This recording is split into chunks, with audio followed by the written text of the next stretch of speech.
En la órbita de un mundo que ya no recordaba su nombre, la prisión flotaba como una cicatriz de metal contra la negrura del espacio. La luz de una nebulosa distante lamía sus bordes con un brillo frío, y dentro, todo latía al ritmo de las máquinas. La cámara imaginaria del narrador se acercó a una celda de cristal. Allí había un hombre, rasgos endurecidos por viajes, una barba que el tiempo no había permitido volver a crecer, ojos que guardaban la geometría de la esperanza. Frente a él, un guardián alienígena. No era una estatua, sus facciones eran bellas en una anatomía que la humanidad no podía clasificar, su piel reflejaba metales con un pulso vivo, y sus ojos, de un color imposible, contenían algo más que obediencia. Aquella belleza al servicio del imperio irradiaba disciplina, y una extraña contradicción, en su porte había ternura y un deber descomunal. La prisión estaba diseñada para anular historias. Sonidos amortiguados, pasos que se medían en microsegundos, puertas que dejaban escapar más que aire, dejaban escapar tiempo. El prisionero observaba mapas mentales de su hogar con la precisión de un cartógrafo que solo conserva un recuerdo. El guardia le observaba con la precisión de quien estudia a un animal que debería temer. Entre ambos, algo no previsto por los ingenieros del imperio comenzó a crecer, una afinidad prohibida, un roce de curiosidad que la rutina no podía predecir. El sistema de vigilancia brilló en códigos negros y rojos mientras pasaban ciclos. En una consola lejana, hologramas trazaban estadísticas de sometimiento y riesgo. Todo estaba calculado, excepto la posibilidad de que dos individuos, moldeados por culturas opuestas, encontraran modos de entenderse con gestos mínimos, la entrega de agua. Una mirada que sostenía más tiempo de lo debido, la manera en que el guardia le leía el rostro como si buscara un mapa de memorias. El silencio se volvió un grito entre las estrellas. Afuera, el imperio no descansaba. Naves patroleras cruzaban rutas de comercio y miedo, radios susurraban órdenes, sistemas judiciales convertían nombres en códigos. El hombre, recluido por haber sido mensajero de una verdad peligrosa, guardaba en su pecho la evidencia de lo que el imperio quería enterrar, registros de atrocidades. Nombres de ciudades borradas y la esperanza como palabra subversiva. Dentro de la celda, sin que nadie lo supiera, cada latido suyo era un archivo clandestino. El guardia, criado en academias que veneraban la estabilidad imperial, había aprendido a convertir el desapego en eficiencia. Sin embargo, había noches, cuando la prisión se dormía, en que su mano extrañamente quedaba más tiempo sobre el pasamanos, pensando en la textura de la risa humana que un prisionero dejó escapar. O en la forma en que la luz del planeta quebraba la sombra en su rostro. Pequeñas fisuras que a ojos del imperio eran inofensivas. Pero en la profundidad del tiempo, esas fisuras son capaces de quebrar muros. El eco de un viejo himno terrestre, apenas una transmisión filtrada que un servidor olvidado no había eliminado, se coló una vez en el sistema.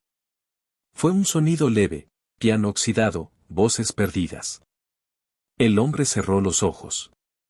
Era la primera vez, desde su caída, que pudo tocar una memoria concreta de la tierra, una playa de su infancia, la sal en el viento, la risa de una hermana. La nostalgia le quemó como una brasa. El guardia lo observó sin comprender por qué un simple acorde encendía ese fuego. Para el hombre, esas brasas eran gasolina moral. El universo contuvo el aliento. La prisión no veía amor. Vio riesgo, posibles traiciones, oportunidades. Pero el humanismo no es un algoritmo, nace de historias, de nombres, de miradas que sostienen. La decisión del guardián no se tomó en un instante heroico, se desgajó en actos mínimos, una ración entregada sin registro, un informe manipulado, una puerta que se abrió medio segundo más. Cada pequeño error era una conspiración en gestación. Los guardias tenían códigos, preceptos que convertían la identidad individual en servicio colectivo. Romper uno implicaba perder la pertenencia, el estatus, la familia social que daba seguridad en una galaxia fría. Por eso la elección de quien custodiaba al prisionero era un terremoto íntimo. Aún así, la belleza, esa extraña cualidad de la guardia, encontró su raíz en algo que no pertenecía a su formación, compasión por la fragilidad ajena. La primera vez que el guardia tocó una hebra de memoria humana fue con la punta de sus dedos metálicos, rozando inadvertidamente una cicatriz en el brazo del prisionero. No fue dolor lo que le atravesó, sino una imagen, una ciudad derruida, niños corriendo entre escombros y una madre que gritaba nombres. Fue un eco, un resplandor de empatía que le obligó a mirar de nuevo. Y miró como quien aprende un idioma nuevo, con torpeza y con fervor. Los humanos no rezan. Actúan. En los pasillos, algoritmos marcaron la rutina. Pero donde hay voluntad, siempre surge una debacle en el cálculo. El guardia comenzó a buscar información, un permiso liberado por error, rutas que no se usaban, fallos de seguridad que podían explotar. No sabía aún para qué, pero la idea de permitirle respirar al prisionero una vez más encendía su voluntad. El primer rasgo de traición fue apenas una nota en un informe, riesgo mínimo. Para el imperio era insignificante, para el guardia, era una grieta por la que penetró la posibilidad. Ese pequeño acto fue la raíz de un plan que aún no tenía forma, pero ya tenía propósito. En esa prisión, donde cada latido podía ser monitoreado, dos seres comenzaron a escribir una historia prohibida. La ciudad columnar del imperio se erguía como una corona de acero alrededor de planetas sometidos. Sus torres absorbían luz, sus centros de datos traducían vidas en números y ordenaban piezas de ciudadanía como quien reorganiza fichas en un tablero. El imperio gobernaba por eficacia, justicia, logística, administración. Todo estaba pensado para que el descontento fuese previsible y, por tanto, controlable. El prisionero había sido un capitán de los corredores de información. Antes de su captura, había llevado mensajes entre mundos, voz de disidencia para poblaciones que apenas se atrevían a susurrar. Lo habían atrapado después de una redada, lo habían acusado de conspiración, lo internaron sin juicios públicos, en el nuevo tipo de exilio que la tecnología permitía, el olvido a la vista de todos. A su alrededor, la burocracia se alimentaba de su silencio. El guardia venía de un néctar cultural distinto, clanes de servidores que consideraban la estabilidad la forma más elevada de moral. Su entrenamiento incluía resistencia emocional, disciplina de patrones y un compromiso con la paz imperial. Había sido asignado a la prisión por su reputación, eficiencia impecable. Lo que nadie previó fue que la perfección se puede resquebrajar al contacto con la narrativa humana. El guardia, que había sido moldeado por lealtades colectivas, comenzó a sentir una lealtad distinta hacia la persona. No era una traición a su especie, era una traición a un sistema que exigía que la moral se sacrificara en el altar de la estabilidad. En los primeros días, la interacción entre ambos fue de observación mutua. El humano hablaba poco, pero sus silencios eran mapas. El guardia ofrecía consejos de supervivencia con miradas y gestos, aprendiendo pausas, tonos, respiraciones. Había una coreografía secreta, una inclinación, un intercambio de comida, una mano que sostenía un cuenco más tiempo de lo necesario. Pequeños actos que, en ese contexto, significaban un mundo entero. El guardia comenzó a investigar la causa del encierro. Halló archivos sellados, informes con fragmentos auditorios de atrocidades y órdenes superiores que hablaban de exterminios maquillados como relocalización. Cada descubrimiento hacía que la pulsión de su traición fosforeciera. No era simplemente salvar a un hombre, era salvar la verdad. Para el guardia, que había creído en la limpieza ética del imperio, esa verdad se convirtió en un golpe moral que le arrancó certezas. En la clandestinidad de la noche orbital, el guardia hizo algo indecible, empezó a traer fragmentos del mundo exterior. Un trozo de fruta cuyo aroma recordó la tierra, una tela con un color humano, una grabación vieja. Con cada objeto, la humanidad del prisionero se hacía más tangible. Las reducciones estadísticas del imperio, que trataban a los individuos como entradas, se volvieron personas con manos, nombres y recuerdos. Y esos recuerdos lastimaban. El guardia aprendió la palabra memoria en el lenguaje humano. No era un dato, era un arma. Las memorias encendieron una estrategia: si el imperio se alimentaba de silencio, entonces la verdad debía circular. Empezaron a tramar un modo de escapar para el prisionero que no fuera una simple huida, sino una expulsión de información. Si podían sacar al hombre con los registros, la narrativa del imperio quedaría expuesta. Era audacia y riesgo en una sola ecuación. La tensión, sin embargo, se intensificó cuando aparecieron otros actores. En los niveles inferiores de la prisión, una facción de reclusos había organizado códigos de sobrevivencia. Algunos veían al guardia con desconfianza, otros olían una oportunidad. Entre los prisioneros había exdiplomáticos, contrabandistas, científicos condenados. Cada contacto expandía el mapa de posibilidades y peligros.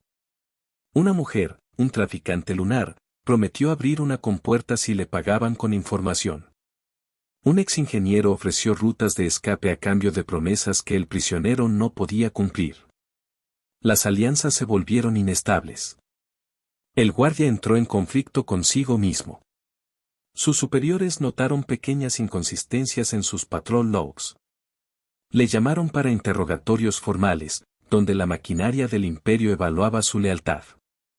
Allí, en salas con paredes que absorbían la voz, comprendió el peso real de su elección: perdería su estatus o perdería su vida. Aún así, su decisión crecía: la humanidad de ese prisionero le estaba volviendo insostenible su obediencia. El prisionero, que había sido formado por la dureza de la clandestinidad, observó los riesgos del guardia con una mezcla de gratitud y culpa. Sabía que para ser instrumento de la verdad, debía convertirse en catalizador de una tragedia calculada, atraer atención, provocar un incidente que mostrara al imperio tal y como era. La promesa de la exposición era peligrosa, podían detener a muchos, eran conscientes de que el sacrificio sería una moneda alta. En ese punto, apareció una memoria humana que se clavó en ambos como taladro. El prisionero recordó el sonido de una sirena de incendios en su ciudad natal, el olor del humo, la voz de su madre llamándole por su nombre para correr hacia la colina. Lo describió con imágenes internas que hicieron que el guardia sintiera por primera vez el dolor de la pérdida que no tenía traducción en su código. Fue una escena breve, el pecho del prisionero cerrándose, un nudo en la garganta que resonó más allá del vidrio. Una nostalgia que actuó como ancla. Esa noche, cuando el planeta giró fuera de la vista, el guardia cruzó una frontera mental.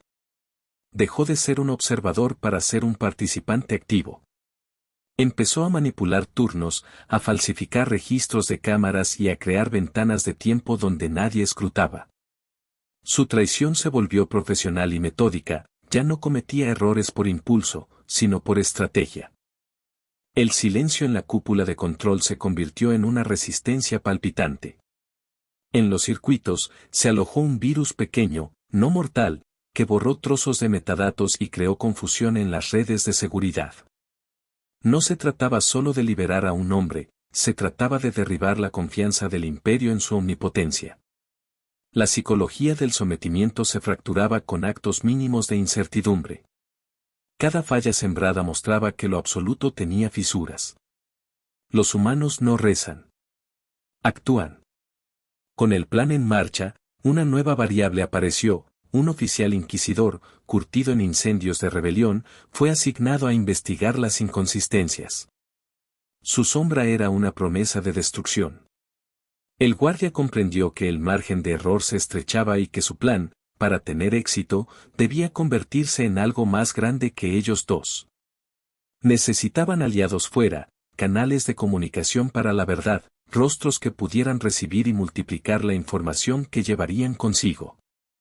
En la clandestinidad de una actualización de software, el guardia envió una subrutina al exterior.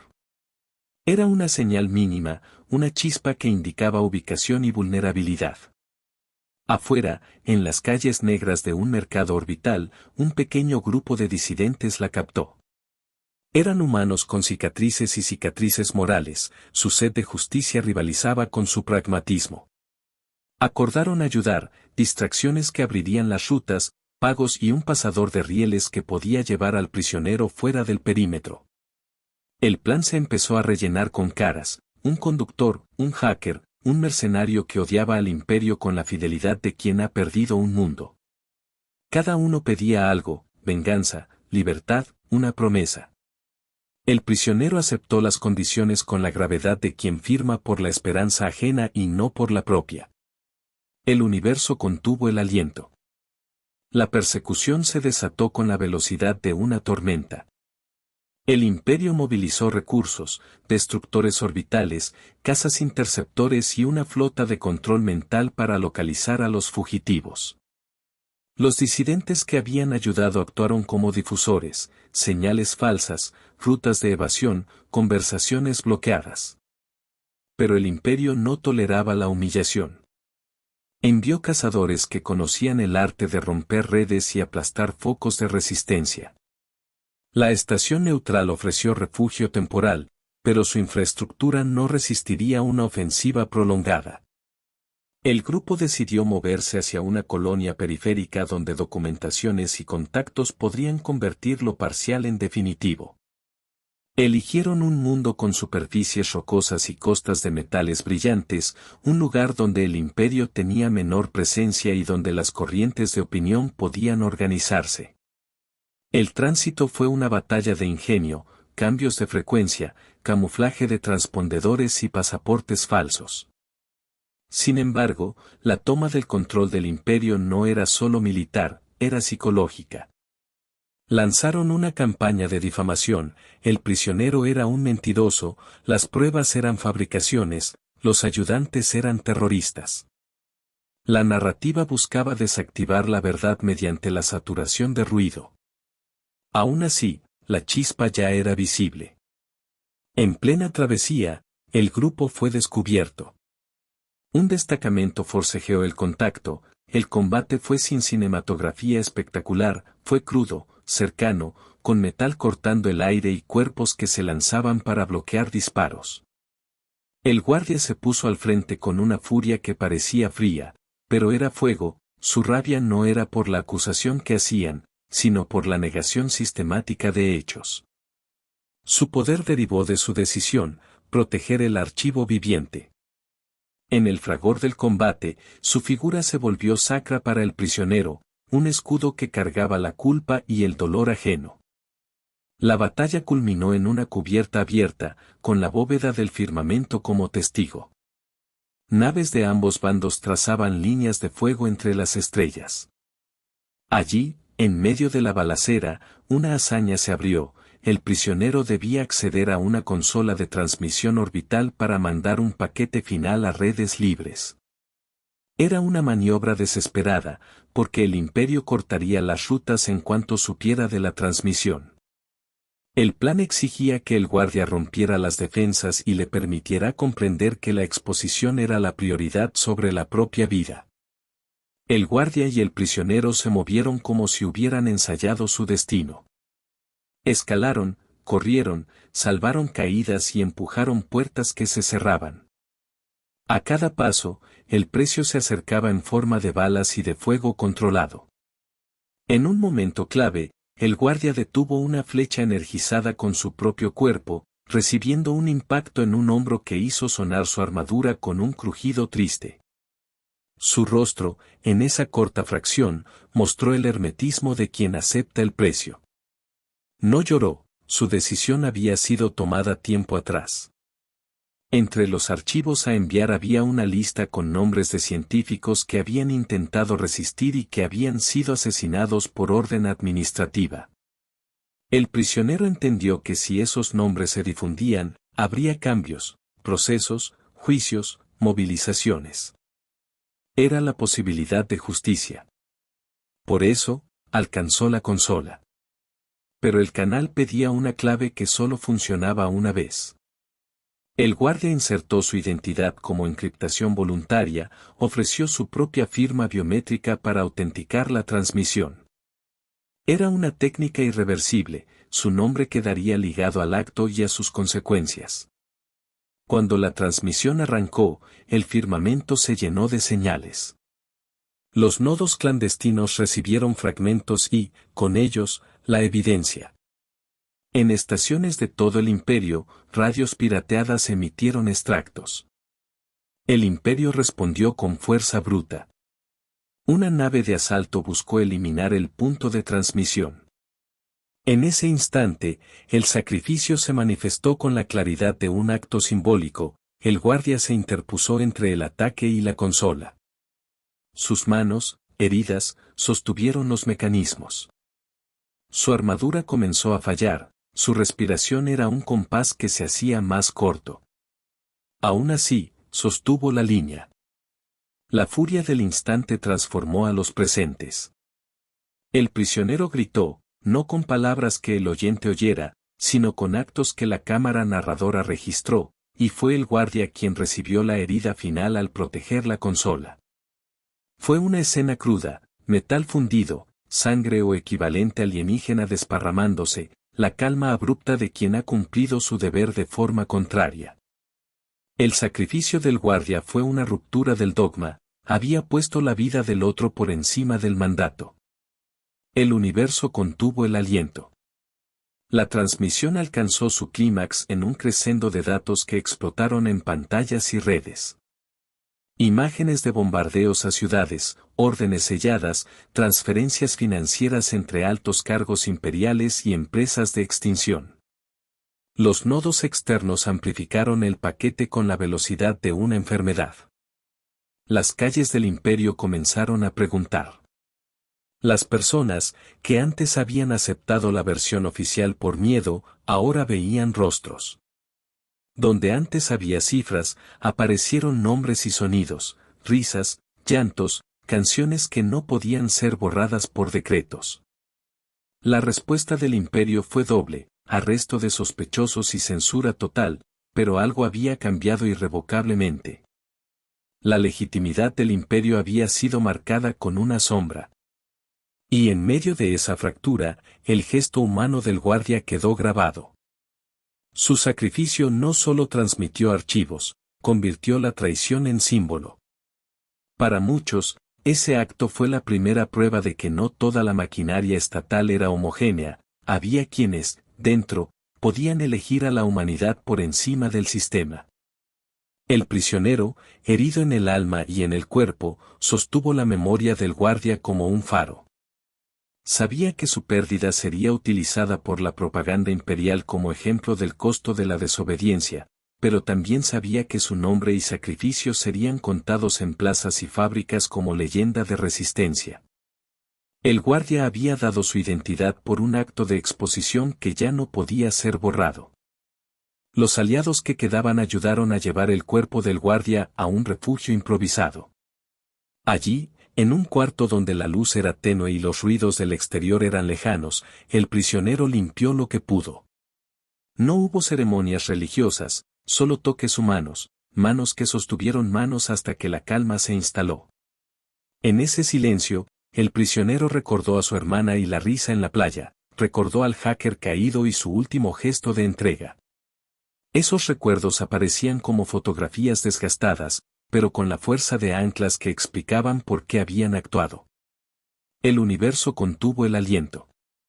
En la resaca del conflicto, la evidencia difundida comenzó a marcar procesos judiciales en ciudades independientes y a provocar protestas en satélites lejanos. El imperio aplicó represión, pero ya no encontraba un consenso automático, las sociedades empezaron a cuestionar. Para el prisionero, la victoria tenía un sabor agridulce, había logrado lo que vino a hacer, pero pagó el precio de amigos y aliados. Sin embargo, su dolor se mezclaba con orgullo. En sus manos, la memoria del guardia ardía con la claridad de una vela que no se apaga. En una plaza de una ciudad costera, una alarma sonó y la gente se detuvo a mirar. Las pantallas locales difundieron extractos de la transmisión, nombres, rostros, confesiones. La indignación se transformó en movimiento. En los talleres, los obreros bajaron herramientas, en los puertos, los marineros se negaron a zarpar hacia órdenes que ahora consideraban criminales. La cadena de obediencia empezaba a romperse. Los humanos no rezan. Actúan. La intensidad de la confrontación alcanzó un punto de quiebre cuando una ola de revueltas coordinadas estalló en varios nodos del imperio. No fue una insurrección uniforme, sino una constelación de actos, periodistas que rehusaron censura, jueces que recusaron órdenes, servidores que filtraron documentos. La transmisión del prisionero y el sacrificio del guardia activaron una red de conciencias que había estado latente. Donde antes había miedo, ahora había historia compartida. En el silencio posterior a la tormenta, el prisionero atravesó paisajes de reconstrucción moral. El imperio no había caído, pero había sido herido en su legitimidad. Nuevas instituciones emergieron en fragmentos, consejos ciudadanos, tribunales ciudadanos, radios libres. Las ciudades que habían sido borradas comenzaron a ser nombradas públicamente de nuevo. La evidencia que llegó gracias al sacrificio del guardia catalizó investigaciones. Los responsables fueron señalados, algunos arrestados, otros ocultos en costas bancarias. No fue justicia instantánea, pero fue el inicio de un proceso que antes no existía. El prisionero, convertido en portador de memoria, recorrió lugares donde la gente se había reunido para ver imágenes, para leer documentos, para recordar. En cada sitio, había un monumento improvisado, una placa metálica, una foto, una canción que alguien tarareaba sin querer. La figura del guardia, cuyo nombre pocos conocían, se volvió icono entre quienes entendieron la complejidad del acto, un soldado que eligió la humanidad. La resistencia no fue una sola cosa. Fue una suma de microacciones, huelgas, denuncias, cambios en la administración local. Las estructuras imperiales respondían intentando recomponer su narrativa, pero la grieta ya existía y se ensanchaba con la circulación de la verdad. En mercados abiertos y refugios cerrados, la gente hablaba de nombres, de lugares, de fechas. La memoria empezaba a ser un derecho vuelto a recuperar. En una playa metálica de un planeta periférico, el prisionero se detuvo frente al mar mineral y escuchó el rumor de las olas como si fueran voces pasadas. Llevaba consigo objetos que el guardia le había dado, una chapa de identidad, un fragmento de cuero, una grabación en la que el guardia había dejado una breve frase en su lengua natal, no para ser comprendida por todos, sino para ser guardada por uno. Eran reliquias pequeñas que contenían una ética. El prisionero las guardó como quien mantiene encendida una lámpara. La memoria humana volvería a ser un faro. El prisionero organizó encuentros, habló poco pero con la solidez de quien trae pruebas. Los tribunales surgieron con la tarea de documentar y sancionar. No toda la justicia sería inmediata, ni total. Pero el gesto había creado una posibilidad que antes no existía, que los países, los sistemas y la galaxia mismo pudieran ser juzgados. El sacrificio del guardia también creó una nueva narrativa sobre la naturaleza de la humanidad. No se trataba de un orgullo vacío, se trataba de una determinación que transformaba la desesperación en acción. Historias comenzaron a circular, un soldado que perdió su carrera por elegir a otro, un hacker que murió para que los archivos llegaran, comunidades que se atrevieron a nombrar a los caídos. Cada relato añadía peso moral a la idea de que la humanidad, en su pluralidad, era capaz de despertar. En el corazón de esas transformaciones, el prisionero se encontró con momentos de dolor que eran puntadas en su propia historia. Recordó la canción de la playa y la risa de su hermana, recordó el tacto del juguete oxidado que la guerra dejó atrás, recordó el último aliento de un compañero en un corredor. Estas memorias no eran florituras sentimentales, eran el combustible que había movido su determinación. Las anclas humanas aparecían como pequeñas escenas privadas que justificaban grandes movimientos públicos. El guardia no volvió a aparecer en la escena política mayor. Algunos dijeron que murió en la medicina improvisada, otros que su cuerpo fue escondido por mercaderes que temían represalias. Lo cierto es que su acción fue suficiente para provocar una reacción en cadena. Su imagen, un rostro que no pertenecía a la humanidad, pero que eligió a la humanidad, se convirtió en emblema de una lealtad superior a la frontera de especies, la lealtad a la verdad. El prisionero continuó su trabajo como custodio de memorias. No buscó poder ni presidencias, prefirió organizar archivos, mantener redes de transparencia, ayudar a reconstruir ciudades que antes fueron borradas. Su vida dejó de ser un acto solitario y pasó a ser una función pública, la de no permitir que nadie olvide. En plazas, escuelas y fábricas, su historia se contó para que la gente supiera que hay límites morales que la obediencia no puede suplantar. En el horizonte, nuevas banderas naturales ondeaban, comunidades que habían sobrevivido proponían formas de gobierno que incorporaban mecanismos de vigilancia ciudadana contra el abuso. No se trataba de venganza sistemática, se trataba de prevención y memoria. La humanidad, en su capacidad de acción, buscó institucionalizar lo más básico, el derecho a saber la verdad. Las generaciones siguientes escucharon la historia del guardia y del prisionero y se convirtieron en custodios de la lección: la dignidad no es propiedad de un bando, sino un campo compartido. Los arquitectos de paz empezaron a diseñar sistemas que protegieran la memoria. Los niños aprendieron no solo la historia de los ganadores, sino también la de aquellos que arriesgaron todo para que la historia fuera completa. Los humanos no rezan. Actúan. En la última escena, el prisionero caminó por una ribera donde el viento traía fragmentos de una canción que no hablaba de vencedores sino de memorias compartidas. Junto a él, fotos y placas recordaban nombres de lugares recuperados. El mar mineral rompía en sonidos que eran resistencia y calma a la vez.